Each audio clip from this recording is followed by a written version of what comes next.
Today I'm going to read a book called Cecil's Garden. In this story, Cecil and his friends want to plant a garden, but they can't figure out how to solve their problem, so they start quarreling. Quarrel means they start arguing. They don't agree. So Cecil has to think of how he can solve the problem, and you listen to the story and see if you can think of how he can solve the problem. The author of this book is Holly Keller. Let's see what happens in this story. Cecil opened up his eyes and jumped out of bed.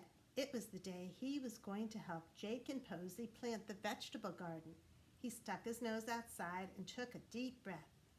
"Perfect," he said. "Do you guys have any vegetables growing in your garden outside? If you do, what kind of vegetables do you have? What kinds of things do you need to do to be able to help your garden grow? If you don't have a vegetable garden, think about what people need to do in order to have their vegetables and plants grow." Jake carried a hoe and the shovel. Posy brought the watering can. "You get the seeds, Cecil," Posy said, and so Cecil did.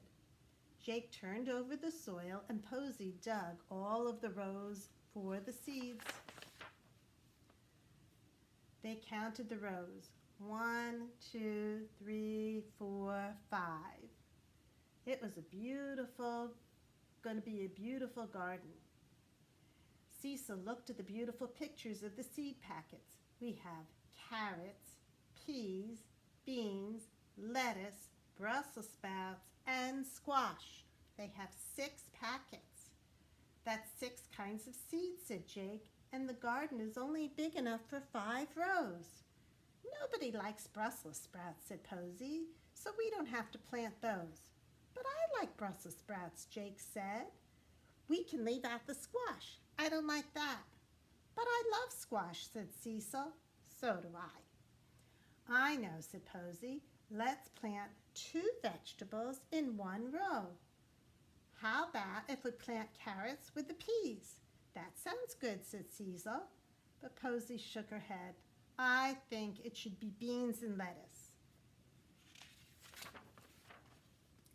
They argued and argued until the sun was high in the sky and it was too hot to work. Posy picked up the watering can, Jake took the hoe and the shovel, and they all went back to their house.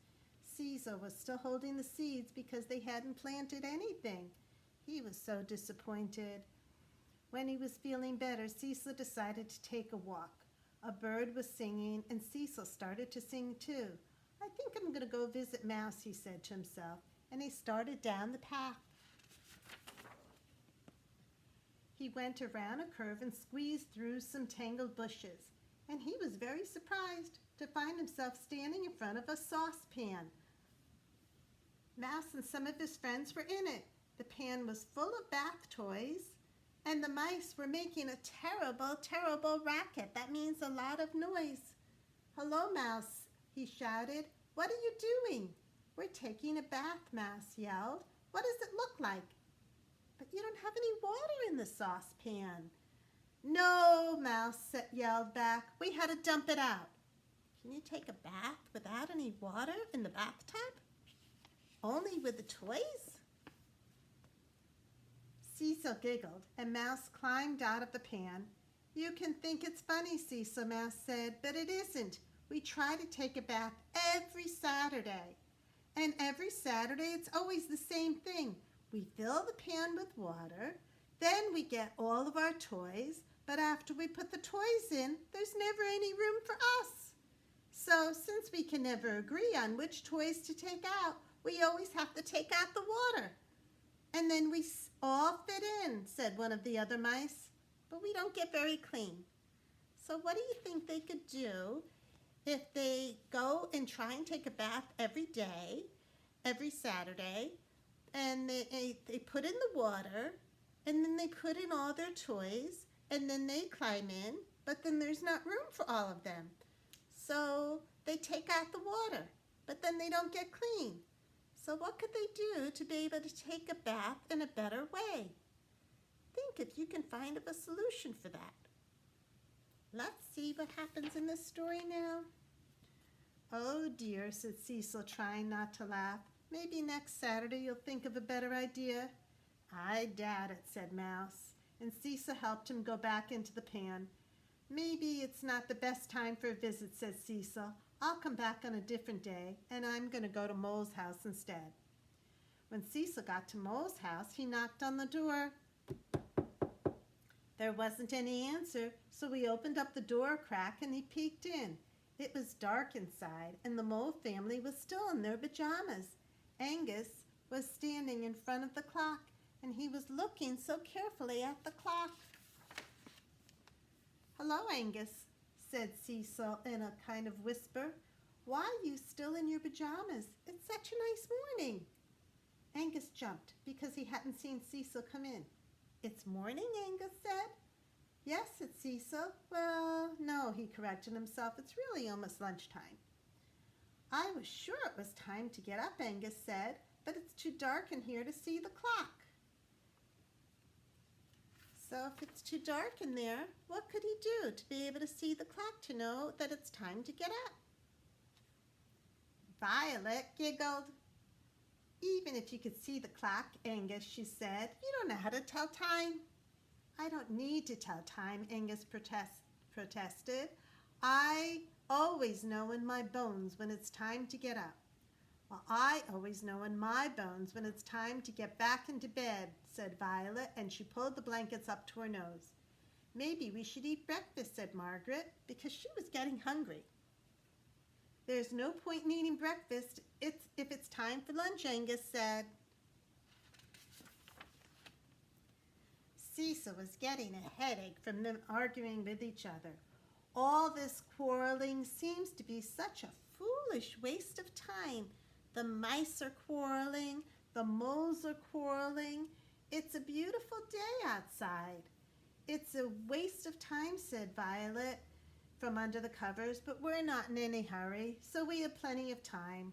"Well," said Cecil, "I'm running out of time. Today is the day that Posy, Jake, and I are supposed to plant our vegetable garden, and I'm going to go straight home and do it." Cecil walked as fast as he could.